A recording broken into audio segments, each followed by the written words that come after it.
Esto es La Repregunta y yo soy Luciana Vázquez. Conflicto entre Israel e Irán. ¿Puede impactar en América Latina? Hezbollah, ese brazo terrorista del Estado de Irán, ¿sigue activo en América Latina? Lo que sigue activo es la relación de Venezuela con Irán y con Rusia. ¿Qué buscan en esta región? Bueno, esas preguntas se las vamos a plantear hoy a un especialista en temas de seguridad muy enfocado durante décadas en el campo activo de América Latina. Me refiero a Douglas Farah, que desde Washington nos atiende hoy para la repregunta. Muchísimas gracias, Douglas, por estar hoy aquí. Gracias. Douglas es, como les decía, un especialista en estos temas de seguridad y de crimen transnacional. Es el fundador y presidente de IB Consultants, especializada en temas de crimen organizado, pandillas, moviéndose internacionalmente, desafíos de seguridad. Es escuchado por una audiencia militar y gubernamental de alto nivel.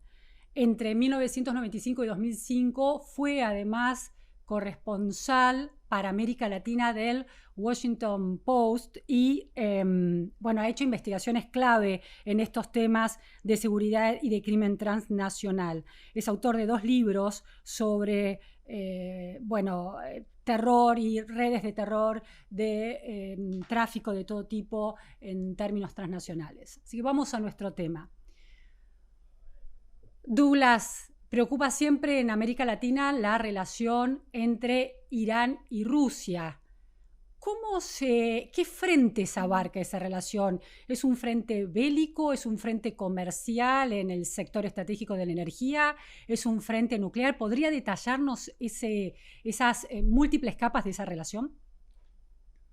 Bueno, exactamente como tú dices, Luciana, es una cosa con muchas variedades, ¿no? O sea, el eje central es un antiamericanismo, anti-Israel fundamental, ¿no? O sea, es lo que les une y la ideología de crear una nueva orden mundial sin que Estados Unidos esté al centro o que esté involucrado. O sea, lo que llaman ellos un mundo multipolar, donde Estados Unidos ya no tiene mucha influencia. Entonces, en base a eso se han tejido una relación, una alianza muy importante. O sea, Irán da muchos drones a Rusia durante la guerra con Ucrania. Hay mucho apoyo de Rusia hacia Irán en términos de romper el aislamiento económico que se ha impuesto por todas las sanciones internacionales.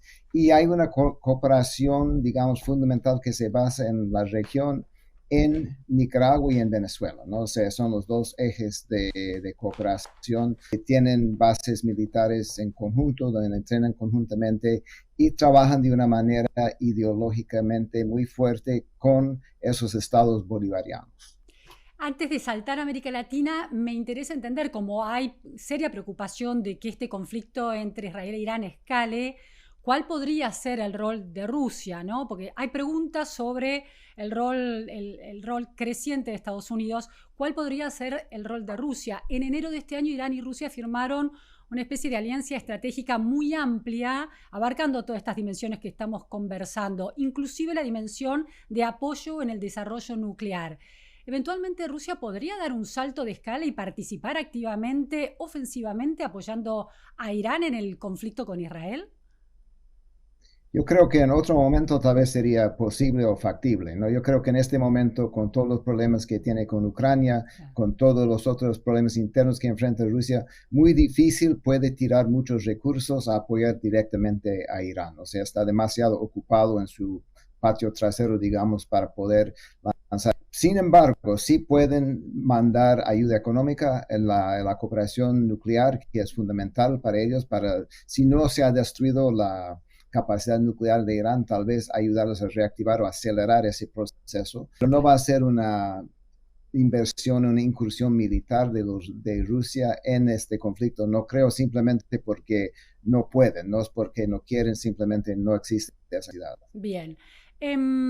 Si uno piensa en Irán, en la definición que se tiene desde territorios tan lejanos como el argentino, es una teocracia de altísima intensidad, una dictadura teocrática asolada por distintos conflictos de ese Medio Oriente siempre tan crítico. Ahora, usted explicaba que Irán, por ejemplo, le vende drones que Rusia usa en sus escarceos militares. Es decir, que Irán tiene una industria bélica desarrollada. Es una industria bélica que se ha desarrollado rápidamente, ¿no? O sea, en términos de calidad tecnológica ha avanzado en los últimos 5 o 10 años muchísimo. También en sus capacidades cibernéticas, ¿no? Si uno ve la capacidad que tenían hace 5 años, era, digamos, una capacidad mediana. Ahora están muy avanzadas, solo debajo de Estados Unidos, China, algunos otros países. Entonces, sí han logrado, a pesar de sus dificultades económicas y los embargos internacionales, invertir en esos programas específicos, sin duda. Nos movemos entonces a ese puente entre Irán y América Latina. Mencionó usted Venezuela y Nicaragua.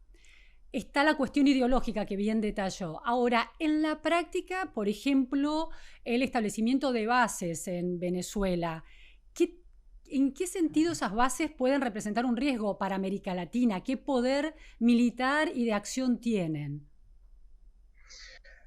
La verdad que no se sabe mucho todavía, ¿no? O sea, han ido desarrollando esta capacidad de meter armamentos específicos en Venezuela y compartir espacios. Yo no digo que los rusos y los iraníes hacen exactamente la misma cosa, o sea, no están totalmente unidos, pero comparten una base ideológica, comparten una visión hacia el mundo muy antidemocrático, muy anti-Estados Unidos, muy anti-Israel, y en esos espacios donde están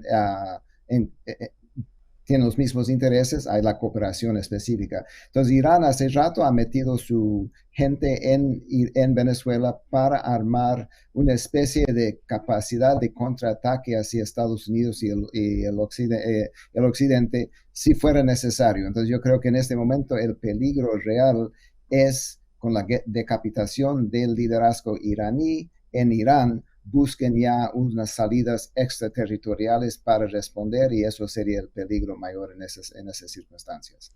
¿Eso implica la salida de Irán de jerarcas militares y políticos hacia Venezuela o activar células que ya están presentes en Venezuela para responder a las decisiones que tome militarmente Estados Unidos? Bueno, yo creo que es activar las redes que tienen, tal vez aumentar la capacidad. Lo que sí se ve, yo creo que ahí viene la alianza, ¿no? Es ahí donde Rusia puede apoyar más fácilmente en territorio, especialmente de Nicaragua, si toman la decisión, porque Rusia sí tiene tropa en Nicaragua, tienen una capacidad tecnológica de intervención y de vigilancia electrónica muy, muy avanzada en Nicaragua. Entonces, si quisieran apoyar a los grupos aliados de Irán en una contraofensiva dentro del hemisferio hacia Estados Unidos, sería Irán hacia esa meta, ¿no? Entonces yo creo que hay que entender que las estructuras, las redes que armó Irán con Hezbollah hace muchos años en América Latina, ya hace, digamos, desde los años 90, siguen activos, nunca mueren. O sea, hay necesidad de activarlos o desactivarlos dependiendo en la realidad política y económica en ese momento, pero siempre han existido. Entonces, cuando hay esta necesidad urgente, si tienen la capacidad de activarlos desde Irán, que no me queda claro porque han decapitado tantos líderes en Irán, eso sería el peligro mayor. Ahora, Douglas, uno de los análisis que se viene haciendo en relación a la capacidad de Irán de responder los ataques israelíes y eventualmente una alianza bélica más activa con Estados Unidos es que Irán tiene una crisis en distintos sentidos dentro de su territorio, pero además hay un debilitamiento de sus famosos proxies, por ejemplo, de Hezbollah, muy golpeado el año pasado por la estrategia de espionaje y de los pagers de Irán y el asesinato de su líder.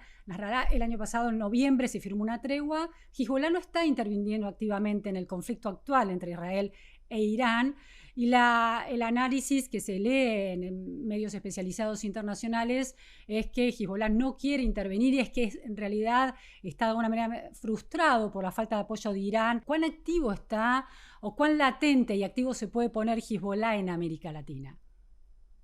Yo creo que igual que las redes de Irán directamente, las redes de Hezbollah siguen existiendo, ¿no? La pregunta que no tengo respuesta es cuán activos pueden ser, porque como usted bien dice, fueron totalmente golpeados, están muy debilitados y frustrados con Irán. Irán no pudo responder en el momento con Hezbollah, tampoco no tenían la capacidad. Ahora Hezbollah probablemente no tenga una capacidad alta de responder en apoyo a Irán simplemente porque han aniquilado esas fuerzas, ¿no? Entonces yo creo que lo que vamos a ver si logran establecer algo va a ser una guerra asimétrica, golpeando objetivos blandos, donde puede haber muchas víctimas, como ustedes vivieron en Argentina con los ataques de AMIA, que puede haber otras cosas, pero no va a ser un enfrentamiento militar, va a ser una guerra asimétrica donde buscan buscar tecnológicamente o objetivos muy blandos de civiles de Estados Unidos, de Israel y otros, pero no tienen la capacidad de armar una ofensiva, digamos, militar en la región. Ahora, es inquietante lo que dice Douglas. Cuando dice objetivos blandos, está hablando de objetivos civiles, políticos, por ejemplo. Usted los concentra en aquellos que estén vinculados con intereses norteamericanos, estadounidenses, o con intereses de Israel o eventualmente de la comunidad judía, me imagino también. Sí, obviamente. O sea, para Rusia la amenaza mayor de Estados Unidos no es Israel. Pero para Irán la amenaza mayor, obviamente, en este momento y por razones obvias, es Israel. Entonces yo creo que ellos ven como una combinación de factores que pueden llevar a ataques. Creo que saben que que atacar a Estados Unidos traería un nuevo frente de guerra, ¿no? Que realmente no necesitan. No responder implica aceptar un debilitamiento terrible. Entonces están en esa encrucijada de tener que hacer algo, pero no saber qué hacer, me imagino, ¿no? O sea, no es tan claro lo que podrían hacer y si quieren realmente meter a Estados Unidos a la lucha, porque eso implica muchas cosas para ellos. Entonces yo creo que hay una discusión fuerte, pero si va a haber ataques va a ser totalmente una guerra asimétrica, no una guerra frontal. Douglas, Argentina fue víctima de atentados en la década del 90, el de la AMIA y el de la Embajada de Israel, que dejaron, bueno, una huella imborrable para los argentinos, para la preocupación cada vez que suceden conflictos en el Medio Oriente. Entonces, aquí la pregunta es, ese antecedente de una Argentina que está en la mira de Irán, la justicia argentina el año pasado determinó que Irán fue parte de ese ataque terrorista, es decir, Irán es identificado como un estado terrorista y además la responsabilidad de Hezbollah como organización terrorista también en la Argentina está clara. Y todo ese evento del pasado que lleva a determinar el peso del terrorismo en el estado de Irán y en Hezbollah, ¿pone a Argentina en el mapa, en el campo de visión de un Irán en este contexto y un Hezbollah en este contexto, si se activa específicamente esa red en América Latina? Bueno, yo diría que lógicamente sí, o sea, simplemente porque ya están establecidos en Argentina y han tenido una base hace tiempo. Yo creo que lo que ha cambiado en Argentina es que ahora Argentina reconoce la amenaza que no reconocieron durante muchos años bajo los gobiernos anteriores, donde eran muy aliados tanto de Rusia y coqueteando siempre con Irán y buscando los acuerdos bajo agua que quiso el gobierno de Kirchner en los años pasados, ¿no? Entonces, la circunstancia interna para Irán es muy distinto. Tenían sus grupos aliados del asesinato de Alberto Nisman, que era amigo mío, y el asesinato de otras cosas, y las otras acciones que han tomado, ha puesto en evidencia que sí tienen cierta capacidad, pero ahora sí el Estado está respondiendo. Entonces yo diría que hay el otro lugar donde están muy fuertes, el Brasil, donde tienen una presencia muy fuerte y notable ahora es en Chile también. Entonces yo creo que hay otros países que podrían ser blancos que no están poniendo la atención que pone Argentina en este momento, sin negar la posibilidad de que Argentina sea otra vez un objetivo, ¿no? Vamos a volver a nuestros países vecinos y los riesgos que tienen. Quiero concentrarme un poquito más en la Argentina. El presidente Javier Milei ha sido muy claro en su apoyo a Israel y en su relación emocional con esa nación y con la comunidad judía. Argentina es pensada y percibida por gran parte de la población como una especie de refugio de la comunidad judía, donde no han tenido que enfrentar desafíos a su seguridad, por lo menos en el conflicto de los últimos meses en el mundo. Uno ve en Estados Unidos los riesgos que hay para la comunidad judía. Eso no pasa en la Argentina y hay un orgullo por esa cuestión. Este apoyo de Javier Milei a Israel tan abierto, este alineamiento tan fuerte con sus visitas y sus encuentros con Netanyahu, con sus visitas a Israel y sus encuentros con Netanyahu, más allá de que el Estado argentino esté alerta en relación a Irán y a su brazo terrorista Hezbollah, ¿pueden hacer crecer el riesgo potencial de un mayor interés de Irán y de Hezbollah por atacar a la Argentina? Yo diría que sí, o sea, ellos siempre buscan golpear los países que están apoyando a Israel, donde ellos ven enemigos, ¿no? Entonces yo creo que una parte importante en este momento es reconocer que desde los años 90 Irán y Hezbollah han tenido redes activas en Argentina que no se ha logrado desarticular a pesar de que haya pasado 2 años y de AMIA y todo lo que ha pasado.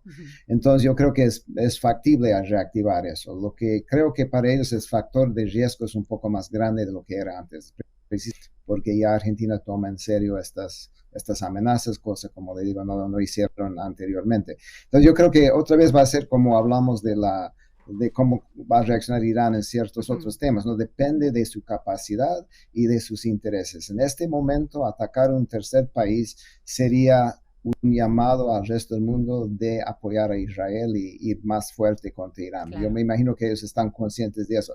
También el problema de no hacer nada y tener un presidente abiertamente apoyando al enemigo y dando refugio a la comunidad judía israelita en Argentina es un problema para ellos también, porque es una cosa muy abierta donde deberían de golpear en su lógica de guerra. Entonces yo creo que en este momento están súper ocupados con lo que tienen pasando en Teherán y en Irán mismo. Pero yo creo que el peligro real viene en unos meses cuando se vaya, ojalá, calmando la situación allá. Ya tienen tiempo para pensar, para armar, para rearmar claro, las estructuras y ver las opciones para lanzar. Douglas, eso es un lado optimista pensar que el Estado argentino ha aprendido que Irán y Hezbollah representan un riesgo existencial para la Argentina con el riesgo de que se vuelvan a dar estos ataques. Ahora, la gran pregunta es, está esa conciencia, pero la gran pregunta es cuán preparado están los estados en América Latina, por ejemplo el argentino, para prever estos ataques y para intentar contenerlos. Y voy a un caso muy concreto que se dio en la Argentina este año. Hubo gran debate sobre esto, el caso del vicepresidente iraní Shahram Dabiri, que ingresó a la Argentina en marzo de este año con una visa de turista, aduciendo que era un médico, ingresó con su esposa y pasó 15 días en la Argentina sin ser detectados por las autoridades argentinas. Había tramitado su visa en la embajada argentina en Teherán, diciendo que era un médico sin declarar su función real como vicepresidente iraní, y pudo entrar a la Argentina de manera muy natural como turista. Generó un cuestionamiento de la oposición política y reclamos también desde el Congreso por esta idea de la frontera como un colador. Entonces la pregunta aquí es, Argentina es consciente del riesgo de Irán y de Hezbollah, pero siguen pasando estas cosas. ¿Cuán preparado está un país como Argentina para detectar con anticipación el riesgo de un ingreso crítico de células terroristas de Hezbollah o de Irán? Bueno, ustedes sabrán mejor que yo la situación de Argentina, ¿no? Y en toda la región hay una falta de capacidad muy importante en detectar y falta de voluntad política en ciertos casos también obvios, ¿no? Es más problemático porque tienen la opción de usar como países terceros Venezuela, Nicaragua, Bolivia para también evitar controles que existen. Entonces, yo creo que hay que pensar, hay que reconocer que ninguno de los países que yo he visitado en los últimos años allá tienen una alta capacidad de detectar y de frenar estas actividades. el primer paso es ser consciente que exista y ustedes ya tomaron ese paso. Ahora los siguientes pasos son difíciles. Y yo creo que uno de los problemas que vamos a tener en estos meses ahora es que Estados Unidos ha retirado tanto apoyo a América Latina, tantos a los servicios de inteligencia como al entrenamiento y esas cosas, que va a haber un vacío muy grande simplemente por el hecho de recortar todos los recursos que fluían hacia allá, recortar las embajadas, recortar muchas cosas, que va a ser una cosa mucho mayor para enfrentar para los países casi solos. Claro, hay aliados europeos, hay otros países que quieren aportar, pueden aportar, pero no con los recursos que tenía Estados Unidos. Entonces yo creo que eso va a causar un hueco, va a dejar un hoyo en la potencial de blindarse de estos ataques. Douglas, usted mencionó el caso de Chile y de Brasil. Enfoquémonos por unos minutos en Brasil. ¿Por qué está creciendo el riesgo de la presencia de Hezbollah allí? ¿Qué está pasando y cuáles son esos riesgos? Bueno, tienen una diáspora muy grande, tienen años de estar presentes en Brasil, los grupos de Hezbollah, y la administración de Lula ha tenido una relación, si no amigable, bastante abierta con Irán, ¿no? O sea, no han tomado la visión de que Irán sea un grupo o un país terrorista que patrocina el terrorismo del Estado. Entonces, en esas circunstancias es mucho más fácil que ellos se muevan, ¿no? Y yo creo que en Chile es igual, hay una comunidad muy grande de lo que hemos estudiado de las redes de desinformación. Hay muchos influencers muy importantes de Irán que viven en Chile, ¿no? Están ahí con la comunidad palestina que nacen allá. Hay grupos que trabajan, personas específicamente que hemos indicado con los estudios, que trabajan tanto como actualidad, que es de los rusos, con Hispan TV, que es la red de los iraníes, hacen los mismos reportajes para ambos medios y después crean una serie de ecos en medios sociales y en los periódicos, como si fueran dos cosas distintas cuando es la misma persona dando información en dos plataformas distintas. Entonces yo creo que ahí se ve la alianza rusa-iraní también en los medios, en las redes de desinformación que son muy grandes, y la capacidad de distorsionar las noticias de una manera muy, muy fuerte en cuanto a la realidad de los ataques en Irán, en cuanto a las otras realidades que se dan en la región. Entonces yo creo que esos países han sido más susceptibles simplemente por la visión de creer que Irán es un país, digamos, normal dentro de la comunidad de naciones internacionales, cuando es obvio hace muchos años que es un Estado que patrocina el terrorismo.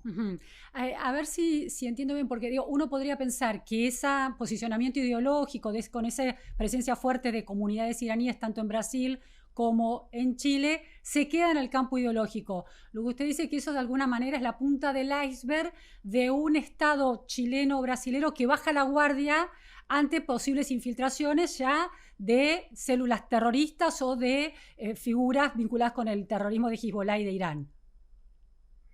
Sí, yo creo que hay que tener cuidado. Yo no creo que ni el gobierno de Chile ni el gobierno de Brasil patrocinen el terrorismo. No digo bajar la guardia en el sentido de que están como distraídos. Están como distraídos y tienen, mire, lo que vimos en Ecuador durante la época de Rafael Correa, donde se declaró la ciudadanía universal, donde todo el mundo podía entrar sin visa, sin nada. Ahí en esos 10 años de Correa pasaron centenares y no miles de iraníes por ahí que hacían sus visitas al resto de la región porque era la parte más débil para donde entrar. Entonces ellos van, es como el agua corriendo hacia abajo, ¿no? Buscan la manera más fácil de llegar. Entonces, si ven huecos en Chile, van a ir por Chile. Si ven huecos en Brasil, van a ir por Brasil. Si ven huecos en Estados Unidos, van a ir por Estados Unidos. Es una cosa lógica, no de apoyo, sino de no compartir el entendimiento de Irán como Estado que patrocina el terror y tratar a Irán como un país, digamos, normal en los grupos, en el mundo de naciones enteras. Dos preguntas finales, Douglas. Por un lado, el rol del narcotráfico internacional, ¿no? La triple frontera en la Argentina siempre es una preocupación. Bueno, la frontera en general de todo el norte argentino es una preocupación en términos del narcotráfico.